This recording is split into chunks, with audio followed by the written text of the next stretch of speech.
그래서 어떤 사람은 금수저라고 목에 힘을 주고 어떤 사람들은 흙수저라고 낙심하기도 합니다. 그런데 제가 가만히 생각해 보니까 모든 인간은 사실은 금수저입니다. 금수저를 물고 태어난 거예요. 왜 그래요? 왕의 왕인 하나님의 도장, 형상이 모든 인간에 찍혀있기 때문에 그래요. 그래서 인간은 하나님의 형상이라고 그러잖아요. 인간은 하나님의 형상으로 왕 중에 왕이신 그 하나님의 도장이 찍혀있는 그러한 사람들이기 때문에요. 다 금수저인 줄 믿습니다. 그래서 모든 인간은 다 그 인간의 권리가 있어요. 인간으로서 권리가 있습니다. 인간의 권리를 두 자로 뭐라 그래요? 인권이라고 그러죠. 인권 얘기 많이 하잖아요. 그래서 모든 인간은 인권을 누릴 수 있어야 됩니다. 이것이 기본적인 권리예요. 모든 인간은 인간으로서 권리를 누리고 살아가야 되는 거예요. 어떤 권리들이 있을까요? 아무튼 인간은 자유로울 권리가 있고 생존할 권리 당연히 있죠. 자유로울 권리가 있고 모든 사람이 평등을 누릴 평등할 권리가 있어요. 차별받으면 안 되고 평등할 권리, 행복하게 살 권리, 이런 권리들이 다 있다는 것입니다. 여러분이 이런 권리를 지금 누리고 살고 있습니까? 인간의 권리를 내 삶을 돌아보면 나는 누리고 있다 이렇게 생각하고 살고 계십니까? 여러분, 하나님께서 우리 모든 인간에게 이 인권을 주셨습니다. 그래서 천부인권이라는 말이 있잖아요. 하나님의 형상으로 창조되었고 특별히 인간은 다른 모든 피조물을 다스리는 권세를 주셨다는 창세기에 보면 모든 인간을 모든 피조물을 다스리는 권세를 주셨어요. 사람이 다른 사람을 다스리는 권세는 주시지 않았습니다. 사람은 다른 피조물을 다스리고 다른 피조물은 인간을 두려워하게 되고 그러한 놀라운 권세를 주셨죠. 그래서 천부인권이라고도 얘기합니다. 그래서 모든 인간은 차별 없이 그 그림을 그려놨는데 모든 인간은 신분이나 계급의 차별도 없어야 되고 남자나 여자의 차별도 없어야 되고 피부 색깔의 차별도 없어야 되고 그리고 남자나 여자의 차이도 없어야 되고 차별이 없어야 합니다. 그리고 하나님은 바로 하나님께서는 사람을 만드신 하나님은 모든 인간의 인권을 보호하기를 원하시는 정의와 공의의 하나님이시라는 것을 우리는 분명히 잊지 말고 살아야 됩니다. 그런데 이러한 인권이 보장되기를 원하시는 하나님이 창조하신 이 세상에 여전히 이런 권리들은 고사하고 생존권도 위협받는 수많은 지구촌의 사람들이 있다는 것입니다. 여러분, 우리는 이렇게 그래도 잘 살고 있지만 세계 인구의 33%가 여전히 빈곤의 수준에 있다고 해요. 그러니까 3명 중에 1명은 여전히 빈곤의 수준에 있다는 것입니다. 우리 너무 동떨어진 사회에 살고 있죠. 10살 미만의 어린이가 5초에 1명씩 아사하고 있다고 합니다. 지구상에 매일 10만 명의 인구가 영양실조로 기인한 병으로 목숨을 잃어가고 있다고 해요. 매일 10만 명이. 여러분, 미국 하면 경제 대국이고 가장 잘 사는 것 같지만 2천만 명 정도가 되는 인구가 $1 미만으로 생활을 해야 되는 그러한 현실이 있다는 것이죠. 물론 미국은 3억 몇천만 명이 되니까 작은 퍼센트지만 2천만 명이면 뉴질랜드의 4배 이상 인구입니다. 그러므로 세계에는 여전히 빈곤 문제가 해결되지 않았습니다. 이런 가운데 대부분의 나라는 지금 코비드를 거치면서 더 양극화 현상이 심화되고 있습니다. 양극화 현상 알죠? 비니핀 부익부 현상이 계속해서 일어나고 있습니다. 이런 상황인데도 상위 부자들은 더 많은 풀을 축적하고 하위 저소득층들은 더 많이 늘어나고 있는 그러한 세상이 되는 것이죠. 이런 양극화가 지속되면 세상은 수많은 사회 문제가 발생하게 됩니다. 여러분, 가난한 사람들이 아무리 열심히 성실하게 노력해도 제대로 살 수가 없는 세상이 되면 악순환이 되는 거죠. 사람들은 열심히 살 이유를 잃어버리고 한탕주의, 한 방에 뭔가 좀 벌어보려고 하고 또 열심히 일을 안 하고 투기 쪽으로 몰려들게 되고 그런 사회가 계속되면 부자들도 위태롭게 되는 것이죠. 당장 세상은 디플레이션의 세상으로 되고 있죠. 경기는 아주 안 좋은데 물가는 상승하고 그러니까 지갑을 닫게 되죠. 소비가 위축되면 결국 기업들, 부자들도 결국은 함께 어려워지게 되는 것입니다. 빈부 격차가 심한 브라질, 멕시코, 아르헨티나 이런 나라들은 거대한 범죄 집단들이 형성되고 치안이 아주 극도로 위험합니다. 미국도 마찬가지죠. 제가 몇 년 전에 LA를 갔는데 거기서도 LA 한인타운이면 그래도 한인이 더 많으면 안전할 것 같은데 밤 7시 이후 조금 어두워지니까 아예 거리를 나가지 말라고 사람들이 주의를 줍니다. 밤거리를 걸어 다닐 수가 없어요. 치안이 극도로 위험한 그런 나라들이 되었기 때문입니다. 자, 문제는 이 땅에 가난하고 약한 자들은 하나님이 주신 그 인권마저도 박탈당하게 되고 취약해진다는 것입니다. 늘 한국 사회에서 문제가 됐던 것이 유전무죄, 그 다음에 뭐예요? 무전유죄. 아무리 죄를 지어도 돈 있고 힘 있고 때 있는 사람은 빠져나갈 길이 다 있어요. 그런데 가난한 사람들은 무전전이 없는 사람들은 작은 죄를 지어도 당연히 또 구속되죠. 이런 현상은 세상에 점점 가득합니다. 자, 그런데 가난한 자들, 이런 사회의 약자들에 대한 하나님의 마음이 무엇인가 우리 그리스도인들은 분명히 알고 넘어가야 됩니다.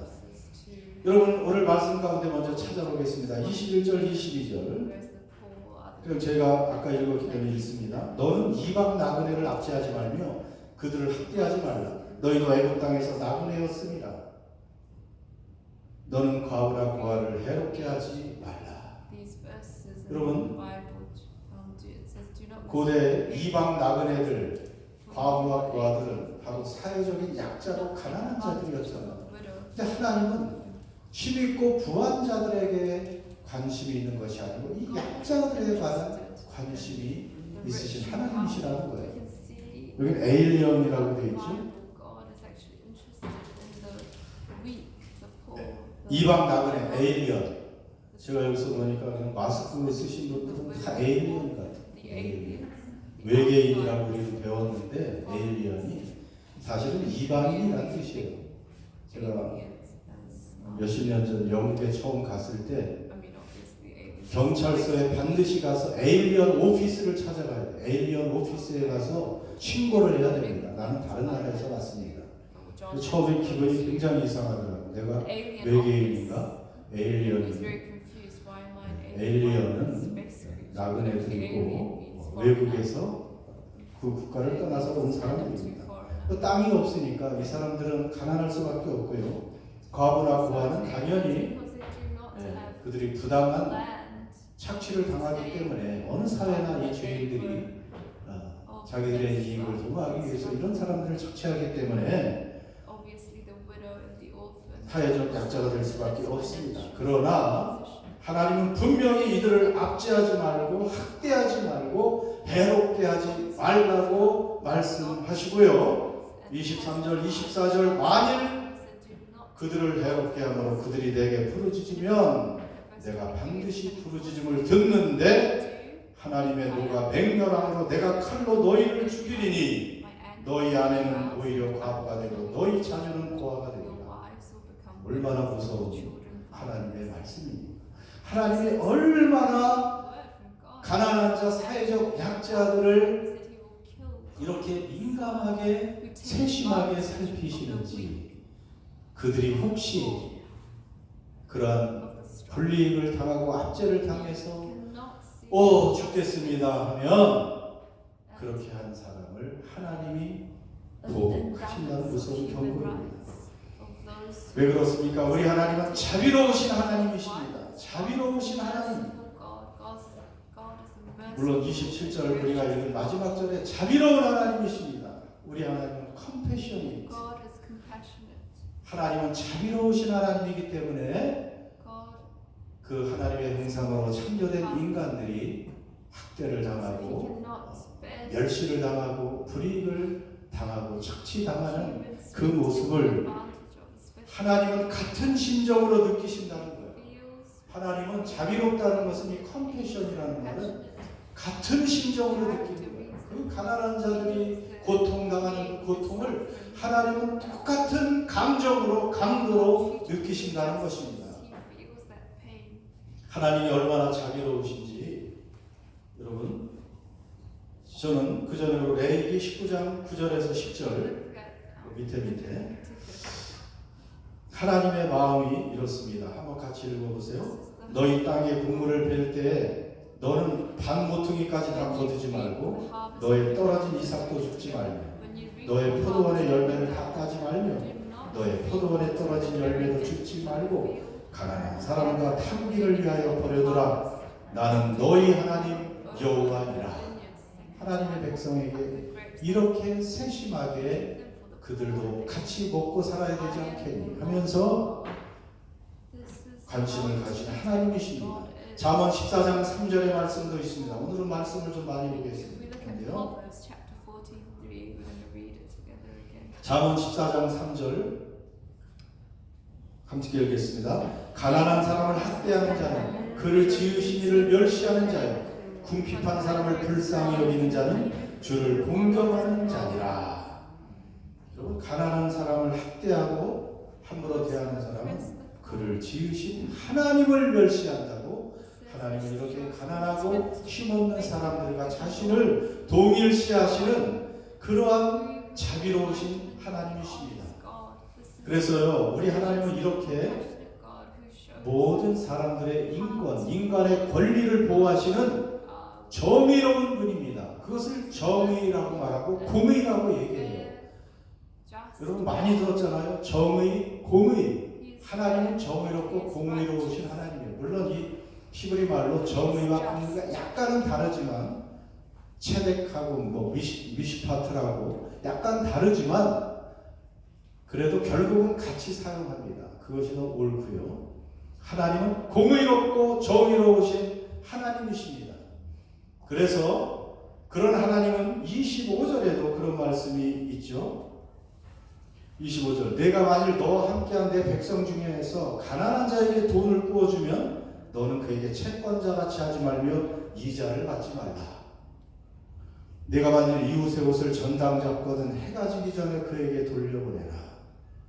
그것이 유일한 옷이라 그것이 그의 알몸을 가릴 옷인즉 그가 무엇을 입고 사겠느냐. 그가 내게 부르짖으면 내가 들으리니 나는 자비로운 자임이니라.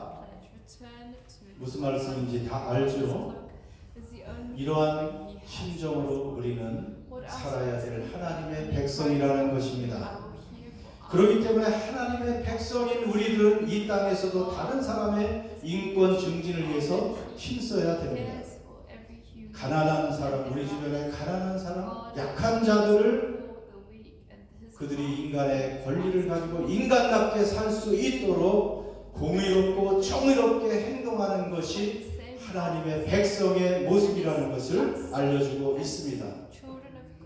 여러분 이스라엘 역사에서 하나님이 제일 기뻐하신 왕과 시대가 언제일까요?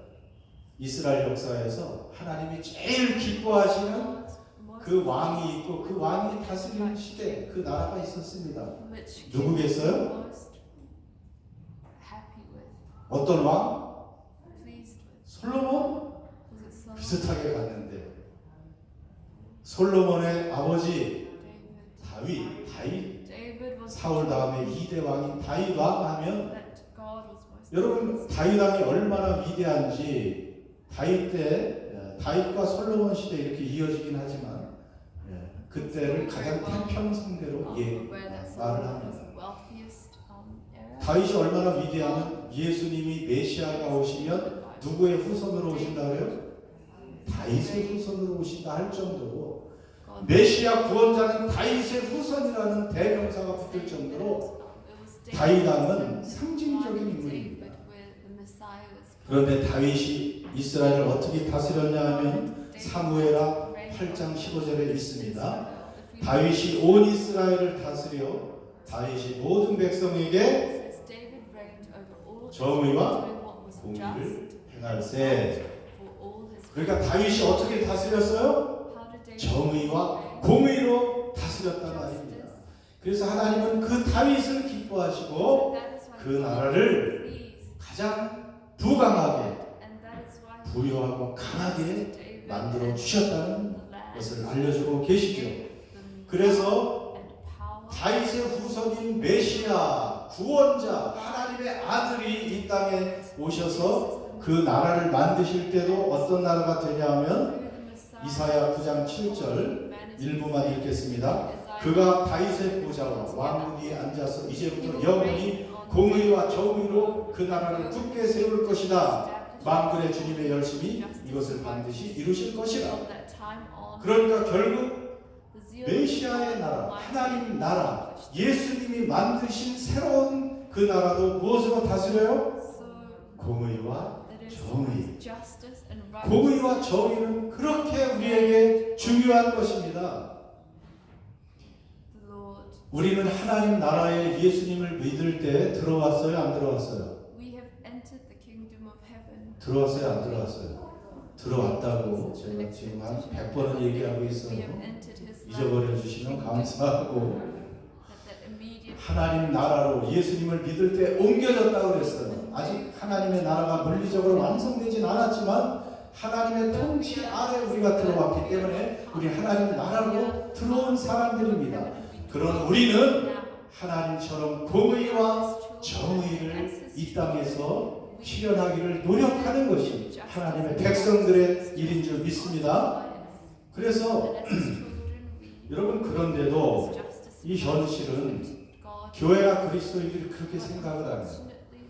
뭐 이 땅에서 정의와 공의를 위해서 일하고 가난한 사람, 약한 사람들을 위해서 일하고 봉사하는 그것은 세속적인 일이고 뭐 좀 정치적인 일이니 우리 그리스도인들은 그저 하나님께 예배만 하고 기도하고 하나님 교회에서 봉사만 하면 잘하는 훌륭한 그리스도인이 아닌가 이렇게 착각하는 그리스도인들도 많은데 자 우리들은 오늘 하나님의 말씀을 다시 한번 보면서 이 생각에서 깨어나기를 바랍니다. 아모스 5장 21절에서 24절 제가 읽습니다. 내가 너희 절기들을 미워하여 멸시하며 너희 성회들을 기뻐하지 아니하나니 너희가 내게 번제나 소제를 드릴지라도 내가 받지 아니할 것이요 너희의 살진 희생의 화목제도 내가 돌아보지 아니하리라.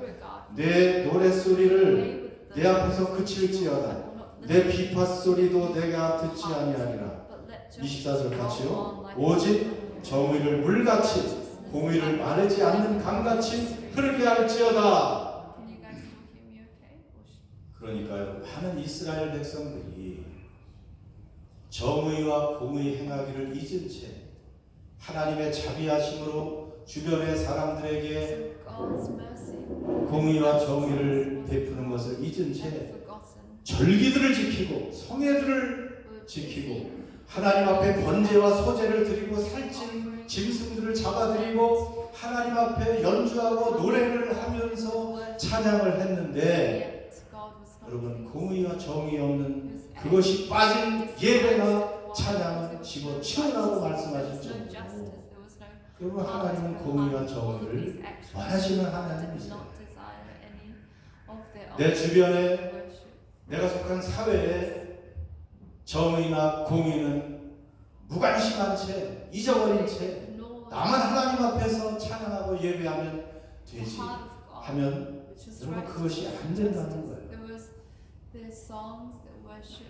정의와 공의가 얼마나 중요한지 이 땅에 눈물 흘리고 또 더 나가서 피눈물 흘리는 수많은 사람들이 있는데 그저 하나님 앞에서 나만 잘 살고 즐겁게 나와서 예배하고 찬양한다고 해서 우리의 예배를 받으시는 하나님이 아니라는 것입니다. 그러니까 그렇다고 해서 예배가 사소한 것이고 공의와 정의가 더 중요하다는 얘기는 아니에요. 공의와 정의를 실천하면서 예배 드리라는 말입니다. 그렇다고 해서 이제 다음 주에 한 번도 여기 나오지 마시고 나는 이제 가난하고 힘없는 자를 찾아가서 섬기고 돌봐야지. 그러면 또 모르겠어요. 그런 일을 해도 좋겠지만은 그러나 중요한 것은요 하나님께 드리는 예배와 마찬가지로 그것이 중요해서 우리가 주일 성수하는 것과 마찬가지로 우리 주변에 약한 자, 가난한 자를 돌아보고 돕고 이런 공의와 정의를 행하는 것이 예배만큼 중요하다는 것을 하나님은 성경을 통해서 계속해서 말씀하고 계십니다. 물론 우리들이 그 공의와 정의를 베푸는 것에는 가난한 자를 돕는 것도 있고 공정한 재판도 굉장히 중요합니다. 아까 유전무죄, 무전무죄로 얘기했지만 이 땅에 공정한 재판을 받지 못해서 억울한 사람들도 참 많이 있죠. 뭐 그런 것까지 우리는 다 우리가 어떻게 할 수 없지만 가난한 자를 돌아보는 그것이 정의와 공의를 행하는 것 중에 가장 중요한 것입니다. 구약 성경을 읽어보고 율법을 읽어보면 그것이 가장 중요해요. 그래서 하나님께서는 이 가난한 자, 약한 자를 도우면 복을 주시겠다고 약속까지 하면서 그것을 하기를 원하십니다. 몇 가지만 읽어보겠어요.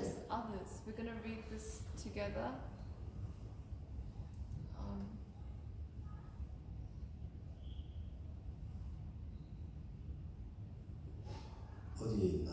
신명기 15장 10절. 좀 뒤쪽에 나왔어요. 신명기 15장 10절. 자, 제가 같이 읽습니다. 너는 반드시 그에게 줄 것이요 줄 때에는 아끼는 마음을 품지 말 것입니다. 이로 말미암아 네 하나님 여호와께서 내가 하는 모든 일과 내 손이 닿는 모든 일에 내게 복을 주시리라. 여러분 가난하고 필요한 자들에게 주면 아끼지 말고 주면 이로 말미암아 내가 하는 모든 일과 내 손이 닿는 모든 일에 복을 주시리라. 그리고요 잠언 19장 17절 그 다음에 시작. 가난한 자를 불쌍히 여기는 것은 여호와께 구워드리는 것이니 그의 선행을 그에게 갚아주시리라. 그럼 가난한 자에게 나누는 것은 그냥 헛돈 쓰는 것이 아닙니다. 하나님께 구워드리는 거예요. 하나님께 구워주면 하나님은 원금만 갚으시는 분이 절대로 아닙니다. 하나님은요 말씀을 누가복음이나 복음서에 보면 주라 그리하면 너에게 다시 주리니 후히 되어서 흔들고 누르고 넘치도록 하여 너에게 안겨주리라. 하나님이 그렇게 말씀하시는 분이에요. 구워주는 것입니다. 하나님께. 시편 37편 한 번 더 보시겠습니다. 시작. 내가 어려서부터 늙기까지 의인이 버림을 당하거나 그의 자손이 걸식함을 보지 못하였도다. 그는 종일토록 은혜를 베풀고 구워주니 그의 자손이 복을 받는도다. 아멘. 그러니까 이렇게 공의롭고 정의롭고 인색하지 않고 나누는 삶을 사는 사람들은 자신도 복을 받지만 자녀까지도 자연스럽게 하나님이 책임져 주신다고 약속을 하고 계십니다. 믿습니까? 그렇기 때문에 우리 그리스도인들은 참 경건하게 살아야 되잖아요. 믿음으로 살아야 되잖아요. 경건이 무엇인지 또 알려주십니다. 그 앞쪽으로 나와 있어요. 야고보서 1장 27절. 하나님 아버지 앞에서 정결하고 더러움이 없는 경건은 곧 또 그 자기를 지켜 세속에 물들지 아니하는 이것입니다. 경건한 그리스도인의 조건이 무엇인지 신약에서도 이렇게 알려주십니다. 경건은 세속에 물들지 않는 거라고 우리는 생각했죠. 근데 그보다 앞서서 고아와 과부를 그 환난 중에 돌아보는 것이 진짜 경건이라는 것을 말씀해 주고 있습니다. 여러분 경건한 삶을 살고 있습니까? 그 다음에 또 우리는 하나님 앞에 응답을 받기 위해서 금식기도까지 하죠. 열심히 금식기도합니다.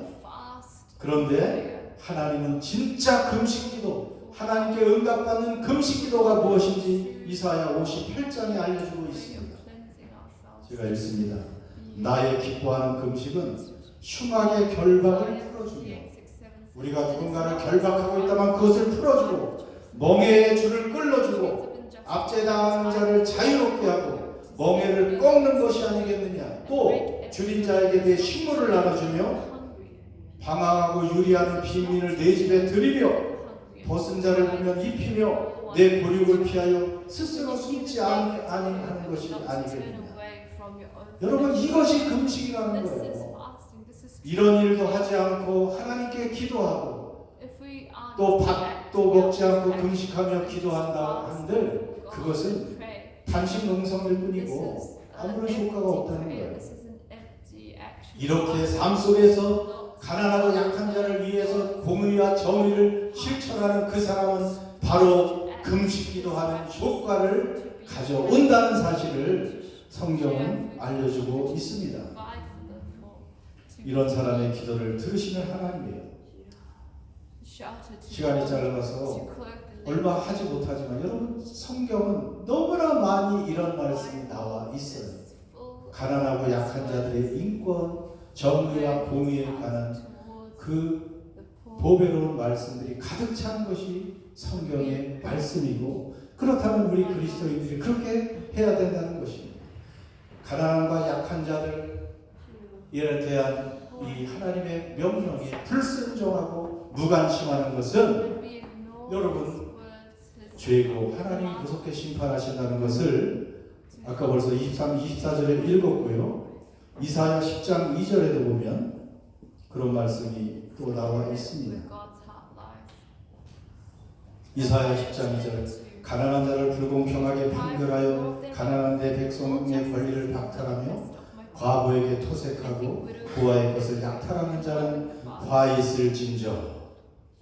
직접 약탈하고 불공평하게 판결하는 그러한 행위는 하나님의 저주를 받을 것이지만 여러분 무관심도 죄입니다. 무관심도 죄예요. 누가복음 16장 19절에서 24절 제가 쭉 읽어 나갑니다. 그냥 들어보시면 되죠. 한 부자가 있어 자세못 갖고 온 베옷을 입고 날마다 호화롭게 즐기더라. 그런데 나사로라 이름하는 한 거지가 헌데 부스럼 투성이로 그의 대문 앞에 버려진 채 그 부자의 상에서 떨어지는 것으로 배불리려 하며 심지어 개들이 와서 그 헌대를 핥더라. 이에 그 거지가 죽어 천사들에게 받들려 아브라함의 품에 들어가고 부자도 죽어 장사되매 그 부자가 음부에서 고통 중에 눈을 들어 멀리 아브라함과 그의 품에 있는 나사로를 보고 불러 이르되 아버지 아브라함이여 나를 긍휼히 여기사 나사로를 보내어 그의 손가락 끝에 물을 집어내 그를 서늘하게 하소서. 내가 이 불꽃 가운데서 괴로워하나이다. 여러분 이 땅에 부자로 살았던 이 사람, 그리고 가장 거지같이 살았던 거지로 살았던 나사로. 놀랍게도 거지 나사로는 이름이 있는데 부자는 이름조차 없습니다. 그리고 짧은 생이 끝나서 반전이 일어나죠. 극반전이 일어납니다. 이제 영원한 거지 나사로는 낙원으로 가서 이제 그때부터 행복을 누리게 됩니다. And so 그런데 Lazarus after 거지 death, 부자는 이름도 없지만 paradise, 불꽃 가운데서 side of Abraham, 불못에서 영원한 고통이 시작되고 where 있습니다. rich man lives in 근데 여기 부자가요, 나사로를 학대한 것도 없어요. 그 자기 대문 앞에서 쫓아내지도 않았어요. 그런데 신경 쓰지 않은 거죠. 무관심했어요. 도읍의 손길을 펼치지 않았습니다. It's interesting to see that the rich man, 여러분, the rich man in this 무관심도 passage 이러한 actually 죄가 didn't 있다는 walk 것을 to Nazareth. 분명히 He 알려주고 ignored 있습니다. him. 그렇다면 He didn't do anything. 이제 마지막입니다. 오늘 여기 있는 우리들이 And so the act of 하나님의 마음과 뜻으로 highlighted here that is 관심을 가져야 하고 돌보고 도울 사람이 누구 있습니까? despised in the eyes 오늘도 of 이 God. 세상에는 고아와 Same act that 과부 그리고 이방인 같은 사회적 약자들, 가난한 자들이 많이 있습니다. ignorance is just as well.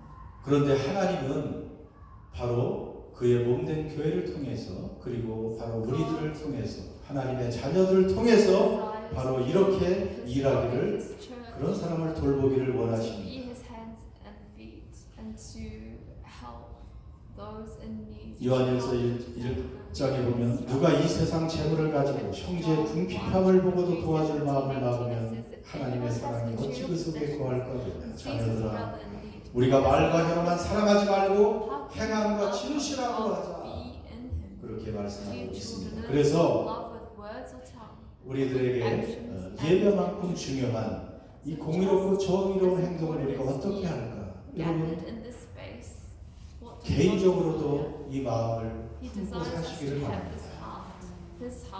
나는 여러분, 우리 자신이야말로 하나님의 말로 다 할 수 없는 자비와 긍휼을 받은 사람들 아닙니까? 그리고 우리 자신들은 하나님의 마음, 예수님의 마음을 품고 살아야 될 사람들이라는 것을 알려주고 있습니다. 이제 교회적으로도 우리가 할 일들이 참으로 많이 있습니다. 우리 교회가 약하지만 약한 그 상황에서 최대한 할 수 있는 일을 우리가 할 수 있으면 좋겠습니다.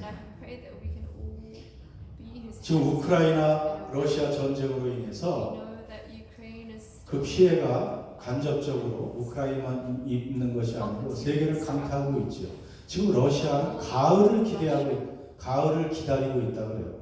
지금 전쟁이 108일인가 그렇게 지나고 있어요. 벌써 3달, 뭐 10여칠이 지나가고 있죠, 전쟁이. 근데 이제 북반구의 가을까지 가면 이제 러시아가 더 유리한 국면에 접어든다는 거죠. 세계는 점점 이제 곡물 대란이 일어날 것이고, 지금은 아프리카나 중동의 그 가난하고 열악한 그쪽부터 타격을 받고 있지만 이제 곡물 대란과 그리고 에너지 대란이 유럽을 또 강타하게 될 것이고, 그러면 이제 자기들에게 유리한 국면이 벌어질 거라고 계속 지금 전쟁을 끌어가고 있는 것입니다. 자, 이런 상황에서 우리가 다 뉴스를 통해서 다 소식을 듣고 있어요. 세계 곡물의 생산과 수출의 거의 4분의 1을 감당하는 밀, 특히 그리고 뭐 다른 곡물도 있겠지만은 러시아, 우크라이나 그것이 막혔기 때문에 당장 아프리카나 중동의 수많은 인구들이 지금 아사 직전으로 몰려가고 있어요.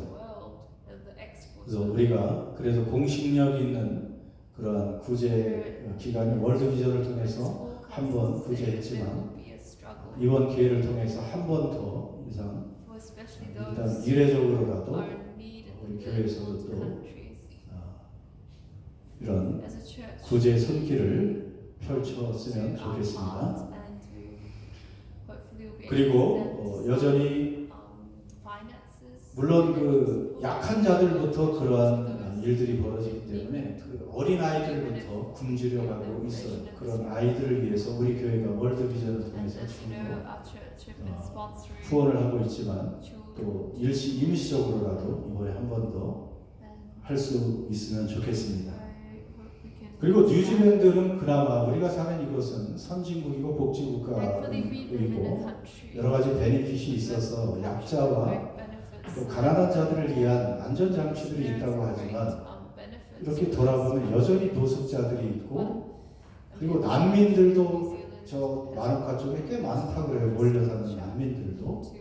그래서 그런 곳을 선교하는 분들이 계셔서 또 가끔 소식을 전하기도 하고 또 장애인들을 장애우를 돌보는 미랄 선교회들이 있죠. 거기서도 또 가끔 저게 또 소식을 전합니다. 또 우리 교회가 또 이런 분들을 위해서라도 또 한번 1년에 뭐 한 차례라도 이런 분들에게는 또 도움을 펼쳤으면 좋겠고요. 그리고 우리가 또 경로 사랑방을 운영하는 이유도 또 넓게 보면 이런 의미가 있어요. 또 연세가 드시면 우리도 모르게 약해지고 또 외로운 처지에 빠지게도 되고 그러니 우리가 조금이라도 우리 교회가 이런 분들 행복한 노후를 위해서 조금이라도 기여하는 의미에서 이런 사랑방을 시작했고 앞으로 이 사랑방의 그 범위가 오클랜드로 조금 더 확장될 수 있기를 기도하고 있습니다. 그래서 이런 것을 좀 실천하는 의미에서 그런 생각이 들었어요. 요즘 제가 이렇게 우리 집을 왔다 갔다 하다 보니까 사용하지 않고 눈에 띄고 발에 채이고 공간만 차지하는 그런 것들이 자꾸 눈에 띄는 것들이 있더라고요. 그래서 우리 교회에서 곧 뭐 7월 첫 주나 이렇게 아나바다 바자회 한 번 더 했으면 좋겠어요. 한 번 한 적 있죠. 몇 년 전에 코비드 때문에 안 했는데 아나바다 무슨 말인지 알죠? 아는 뭐예요? 일단 아껴 쓰고 나는 나눠 쓰고 반은 바꿔 쓰고 다는 다시 쓰고 약간 뭐 의미는 다르지만 없는 것 가져오는 것이 아니에요. 없는 것을 가져오지 마시고요. 있는데 불필요한 것, 안 쓰는 것 이렇게 자꾸 1년 살아보면 쓸 줄 알았는데 구입하고 사놓고 안 쓰는 것들이 꽤 생겨요. 그런데 다른 사람 것이 또 필요할 수가 있어요.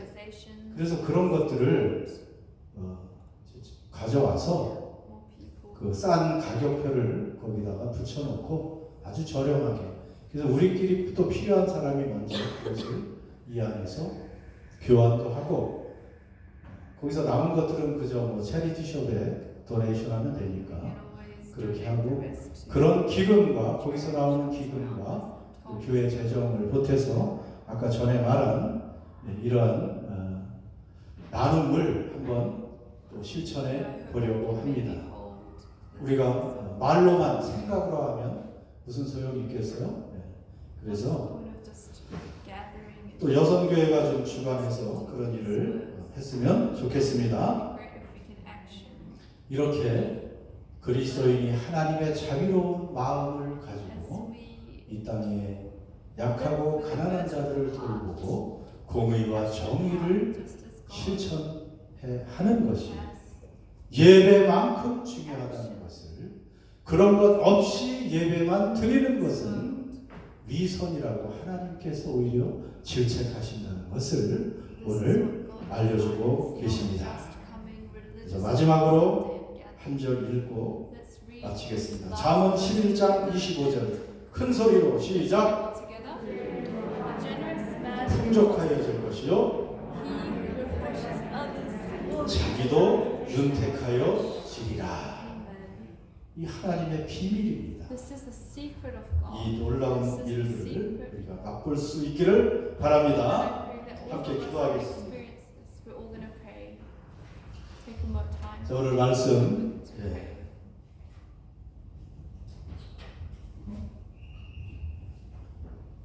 하나님의 마음을 우리가 배웠고 하나님이 무엇을 원하시는지 듣고 있습니다. 그래서 이 땅에 가난하고 약한 사람을 위해서 손을 펼치고 나누는 내가 되게 해주십시오. 자비로운 하나님을 닮은 내가 되게 해주십시오. 이 땅에 공의와 정의를 나도 하나님의 백성으로 살게 해주십시오. 하나님의 이 공의와 정의를 먼저 실천 헌신할 때 reach out to those, 모든 것을 더해 주시는 and He promises us that 다른 사람을 윤택하기 위해서 내가 윤택해지는 이 비결을 so that it overflows 배우게 해 주십시오. as 하나님께 구워주는 사람들 되게 해 주십시오. 씨를 뿌려서 He says He is a 100배 결실할 수 있는 사람들 되게 해 주십시오. and give 그러한 우리 자신과 가족과 은혜 나눔 교회가 되게 해 us 한번 기도하겠습니다. generation 아버지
하나님 참으로 감사합니다.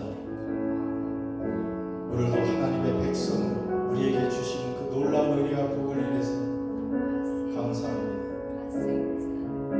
하나님 생명이 있고 복이 있는 우리가 되었고 하나님의 자녀가 되었습니다. 어떻게 살라고 오늘도 우리에게 말씀하십니다. 이제 순종에 사는 우리들이 다 되게 주시옵소서. 사람아, 하나님께서 너에게 원하는 것이 무엇인지 아느냐? 공의를 행하며 인자를 사랑하며 겸손히 대 하나님과 동행하는 것이 아니며 하신 주님, 이런 삶을 살기는커녕 나 때문에 오히려 상처받고 피해를 보는 사람이 없었는지 회개하는 저희들 되게 도와주시고 이제 우리의 눈을 밝혀서 우리 주변에 약한 자와 힘없는 자, 가난한 자, 사회적 약자들을 돌볼 수 있는 눈과 마음과 귀를 열어 주시옵소서. 그래서 자비와 사랑을 실천하는 저희들과 은혜 나눔 교회가 되게 하여 주시옵소서. 그래서 하나님의 참된 복을 받고 하나님께 구워주고 하나님의 은혜를 지속적으로 누리고 영생을 누리는 저희 모두가 되게 해 주시옵소서. 우리 주 예수님의 이름으로 기원드립니다. 아멘. 일어나셔서 먼저 그 나라와 의를 구하라.